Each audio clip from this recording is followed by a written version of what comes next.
RF convida hoje o ativista Raul Santiago. Bom dia, Raul. Bom dia, Silvano. Como vai? Tudo bem? Tudo bem, obrigado por participar do nosso programa. Raul, preparando essa entrevista, eu logo entendi que o fato de vir do Complexo do Alemão, que é esse bairro que abriga um dos maiores conjuntos de favelas do Rio de Janeiro, foi o motor para a sua ação como ativista. Qual foi o estopim? Teve um gatilho para esse engajamento? Bom, eu acredito que toda pessoa que vem de favela, como eu, né, ela já nasce ativista. A gente vai se descobrindo no meio do caminho, porque vivendo num cenário de desigualdade, né, de realidade dura, ainda muito jovem eu tive que começar a trabalhar, e o meu primeiro trabalho foi numa feira aqui da favela, oferecendo serviço braçal para os mais velhos, para as mais velhas, para ajudar com as compras que essas pessoas estavam fazendo e carregar suas compras favela acima, em troca de algum dinheiro, de alguma ajuda, e isso com 14 anos, né? Então, logo cedo eu tive que aprender a me comunicar, a me articular, e depois isso foi virando ferramenta central na minha vida. Pouco tempo depois comecei a trabalhar com produção cultural, comecei a conhecer alguns cenários de projetos sociais existentes e até hoje sigo nessa caminhada, usando, né, a comunicação como uma ferramenta para garantia de direitos e disputa de narrativa sobre a favela. E a comunicação, então, foi o que te levou para a criação e para a fundação desses diferentes coletivos, com uma ação bastante importante, falando de temas como desigualdade, como racismo. E aí veio a pandemia de Covid-19, que nos pegou todos de surpresa, e rapidamente a gente se deu conta de que algumas das preconizações vitais para se proteger contra o vírus, como lavar as mãos, manter o distanciamento social, eram inviáveis nas favelas, onde a gente sabe que às vezes a água, que é um direito humano fundamental, não é acessível a todos. E foi aí que você formou um gabinete de crise, reunindo coletivos locais dentro do Complexo do Alemão. Conta pra gente como foi e como está sendo essa experiência. Maravilha. O gabinete de crise do Complexo do Alemão, ele começou com o start de um tweet, né, de uma outra moradora e ativista, Camila Moradia, do Mulheres em Ação no Complexo do Alemão. Ela fez um tweet marcando o René Silva, que é um outro comunicador, fundador do Voz da Comunidade, e o coletivo Papo Reto, e fez uma chamada. Eu acho que chegou a hora de montarmos o nosso gabinete de crise. E aquele tweet, né, pouco tempo depois virou um grupo, esse grupo virou uma ação direta de trabalho, e a gente, infelizmente, né, teve que se organizar não só para pensar estratégias de trazer para dentro da favela as importantes informações que estavam circulando sobre a realidade da pandemia, assim como fazer o enfrentamento às fake news, às falsas notícias também relacionadas a essa situação, né? E junto a isso, infelizmente, rapidamente se agravou a realidade da fome, né? Num país onde a desigualdade é regra, a fome chegou de forma muito rápida nos lares das pessoas mais pobres e basicamente o gabinete seguiu fazendo esse trabalho de comunicação, levando informações e enfrentando fake news e também tentando fazer essa ação humanitária de enfrentamento à fome desde o surgimento da pandemia. Hoje, né, em 2021, com essas estratégias de relaxamento, né? Abre a cidade, fecha a cidade, volta às aulas, não tem aula, toda essa confusão fez com que as doações diminuíssem. Então, hoje, por exemplo, o gabinete de crise do Complexo do Alemão ele já teve uma estrutura maior. Hoje ele se recolheu, essas instituições que até então trabalhavam juntas seguem fazendo essas ações, mas agora cada uma tendo o seu próprio espaço como a base dessas ações, né? E usando de outros nomes. Por exemplo, nós do Coletivo Papo Reto agora estamos com a campanha Até Vencermos a Fome, que é o nosso eixo continuado de tentar ajudar as pessoas a terem o que comer enquanto dura a pandemia. O Voz das Comunidades está com o Prato das Comunidades, onde distribuem quentinha, onde distribuem cestas básicas. O Mulheres em Ação no Complexo do Alemão também seguem distribuindo cestas básicas, só que hoje de forma menos não é aquele grande conjunto inicial, porque, de fato, nesse vai e vem do que vai acontecendo daqui para frente, as doações reduziram bastante e a gente teve que diminuir o processo do que a gente estava fazendo, apesar da fome ainda ser crescente e de cada dia novas pessoas nos procurarem pedindo socorro. E Raul, olhando aqui da Europa, onde o Estado tem um peso importante na vida da população, a gente tem a sensação, que os movimentos de sociedade civil aí no Brasil acabaram substituindo uma certa ausência do Estado. Existe uma tentativa de parcerias, o poder público brasileiro apoia, ou contribui, com as ações feitas pelos diferentes projetos sociais dos quais, você faz parte? Bom, no caso do Complexo do Alemão, né, no Brasil como um todo, a nível federal, pensando na presidência, né, a gente só teve mais problemas. A pessoa que está na presidência do Brasil hoje, além de não nos representar em nada, é um problema, é uma pessoa violenta, é uma pessoa que desrespeita, não tem consideração com pessoas que vêm da realidade que eu venho, e aí trazendo isso para a realidade mais estadual, né, pensando em governo, a gente teve muito problema, porque apesar da fome, apesar do vírus, apesar da desigualdade, a única presença do Estado dentro desse espaço acabou sendo, mais uma vez, através da polícia. Então, além do governo não ajudar nas questões sanitárias, nas questões humanitárias, quando se fez presente, se fez mais uma vez, repetindo, né, a estratégia racista, a estratégia histórica de controle militarizado, de controle violento da vida do pobre.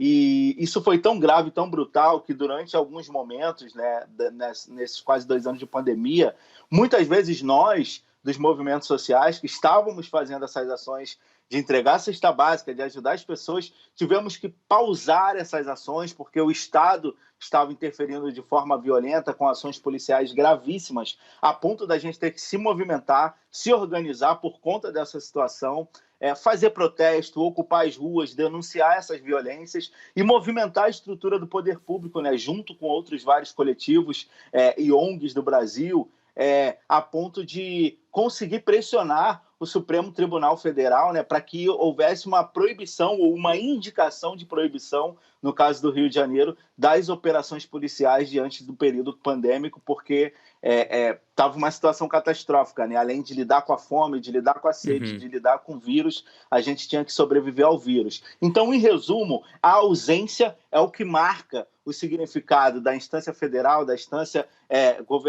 estadual, né, dentro desse período pandêmico, e com toda a humildade do mundo, eu digo que as favelas e as periferias a nível nacional, né, essa auto-organização das favelas e periferias foi o que de fato fez e segue fazendo esse vírus ser um pouco menos caótico dentro dessa realidade. O nós por nós foi regra central e essa nossa estrutura não ajudou somente a favela, mas a partir da favela gera um impacto positivo na favela, na cidade, no estado e no país. Então as favelas é que foram governos, enquanto governos foram ausência. E, Raul, 2020 foi um ano particularmente movimentado. Além da pandemia, a atualidade foi marcada por uma mobilização contra o racismo. Você mesmo acabou de falar da questão da violência policial, esse movimento contra o racismo que foi alavancado de uma certa maneira pelo movimento Black Lives Matter. O que liga esses dois eventos é a exposição de situações e populações invisibilizadas. No caso do Brasil, isso é bastante flagrante. Você acha que o país tem dificuldade em admitir essas inúmeras desigualdades? Sim, completamente. O Brasil ele é um país racista, né? E não assumir o seu significado na construção do que é essa estrutura de racismo, essa estrutura de genocídio, essa violência continuada, é o que perpetua as coisas sendo desse jeito, né? Então é importante lutar, falar, trabalhar a educação antirracista, porque é o que caracteriza, infelizmente, né, as elites desse país, a história desse país, a forma como as coisas no campo das questões raciais se dão no Brasil, elas não são públicas, elas não são faladas, né? O falso discurso da miscigenação, de um país para todos, de um Brasil plural, isso na prática não é desse jeito, né? É mais um discurso do que uma ação direta, porque quando a gente observa quem morre todos os dias de forma violenta, né? Quem são as pessoas super encarceradas, as situações mais simples, né? Se você é pego com uma pequena quantidade de drogas no entorno da favela ou numa área nobre, isso delimita quem é traficante, quem é usuário. As várias exposições de situações racistas que hoje, né, sempre aconteceram, mas hoje são filmadas, são pontos centrais para a gente levantar essa discussão, mas ainda é muito difícil no Brasil, e é isso que mantém essa estrutura. A elite do Brasil, né, o pensamento embranquecido, a não discussão sobre um Brasil racista e o discurso fake que tenta amenizar a gravidade do que a gente vive com essa fala de miscigenação, de um país para todos, acaba tornando ainda mais difícil a gente discutir isso para poder superar e avançar. Uhum. Eu sei que um dos projetos nos quais você está engajado atualmente é o Favelas e ODS, que age sobre a questão da sustentabilidade no contexto das favelas e das comunidades precárias em geral. Muita gente, quando ouve a palavra sustentabilidade, pensa em ecologia, pensa em políticas ambientais, mas a gente sabe que sustentabilidade vai além. Como o Favelas, e ODS traz essas questões, para as regiões onde, essa ação atua? Legal. O Favela e ODS, né, ele tem como objetivo inicial a ideia da educação na questão ambiental. Falar, startar esse assunto entre a juventude periférica, ainda mais que a gente está nessa década, né, da Agenda de 2030, o Favela e ODS ele tem como objetivo fazer a favela participar desses debates, dessas construções, porque muitas vezes quando a gente pensa questões climáticas e ambientais, quando a gente pensa a sustentabilidade, né, como você mesmo falou, as pessoas sempre levam para um ponto único, que também é importante, falar de economia, falar de clima, falar de meio ambiente, mas também falar da garantia de direitos, falar da dignidade humana, falar do acesso, né, às questões mais básicas para você ter uma vida plena. Então, tem um conjunto de informações que muitas vezes nós estamos excluídas dentro dessa estrutura de um país, como a gente falou anteriormente, que é racista, que é desigual, que é violento para determinados endereços, para a cor de pele que você tem. Então, o Favela e ODS ele é um conjunto de startar, né, de tentar trazer mais pessoas a refletirem dentro desse conjunto das questões climáticas e ambientais, a presença da favela, a presença da periferia, porque quando a gente pensa a Agenda 2030, quando a gente pensa os Objetivos Globais para o Desenvolvimento Sustentável, as favelas e as periferias elas já sentem esse impacto e a pandemia agrava essa situação. Quando a gente fala de uma alimentação segura, né, isso não é uma realidade da favela.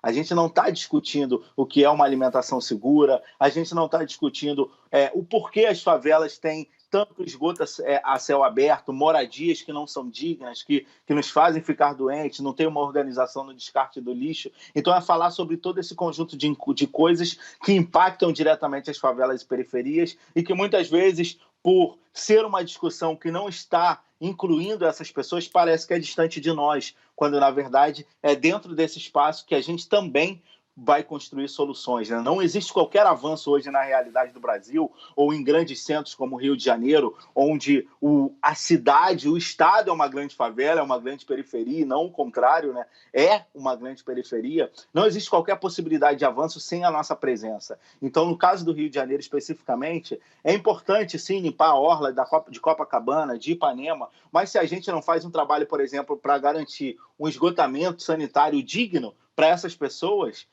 não adianta a gente fazer uma máscara lá na ponta turística e ignorar todo esse processo, porque a gente continua caminhando cada vez mais para um processo de autodestruição. Então, para a gente transformar e impactar de forma real o Brasil e o mundo, né, as favelas, as periferias, os povos indígenas, os quilombos, essas pessoas têm que estar totalmente Hum. envolvidas nos processos. E o Favela e o ODS puxa um pouco desse debate. Ou seja, é um trabalho, tem muita coisa a fazer pela frente, muito trabalho pela frente, mas é um trabalho antes de mais nada coletivo, né.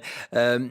obrigado, Raul Santiago que participou do RFI Convida de hoje, obrigado pela presença. Eu que agradeço, Silvano. Bom dia para todo mundo.